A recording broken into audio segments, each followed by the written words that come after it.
this closely, so probably in groups of about 3 or 4 is the best way to do this. But first of all, and people can see this, we'll do the fuel tank.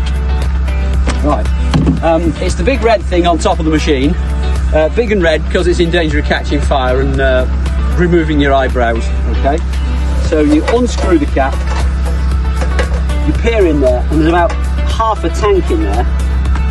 My inclination, like I've said, is always to start with a full tank.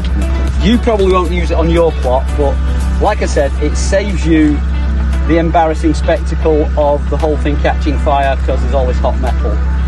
It's also a lot easier than having to come all the way over and leave the hose going and all of that palaver, isn't it? I suppose the hose would go off if it comes. Yes, it will. It'll just stop. Yeah. Got to go all through the start up and gauge the top. Okay. As it turns out, there's precisely the right amount in there to fill that tank.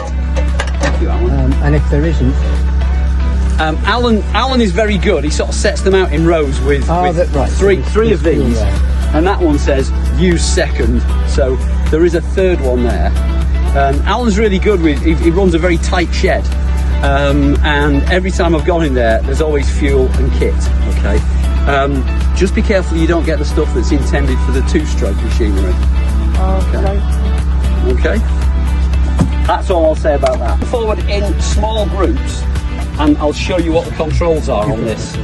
There are only 4 controls, so it's not that difficult to use. It's not like driving a car.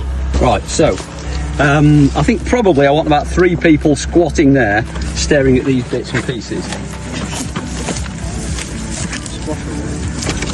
Yeah, we're going to do a bit of yoga as well.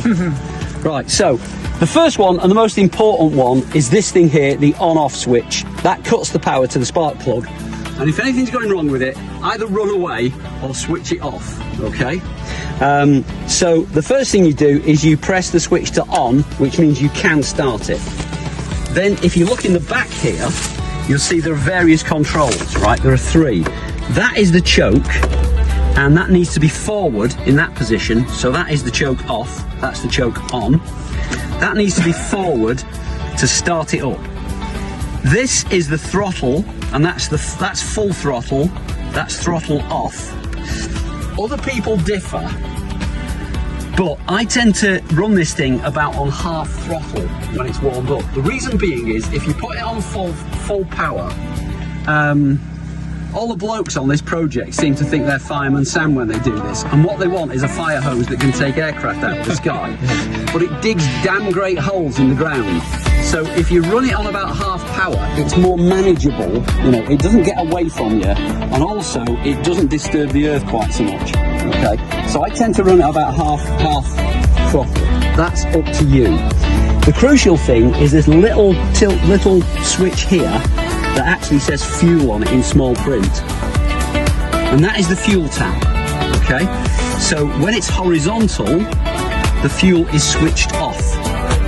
When it's pointing vertically down, it's switched on, and in that position you can start it. Okay, now this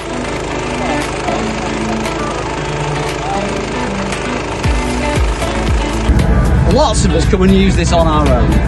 Do it with a buddy, because it's quite handy having a buddy. The other thing we need to think about here, you know, you're here in the week, there's nobody about, and you're lone working next to water.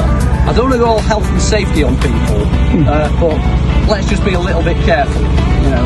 I mean, there's the comic scenario of somebody pulling that string and going straight backwards into the pond, isn't there? Yeah.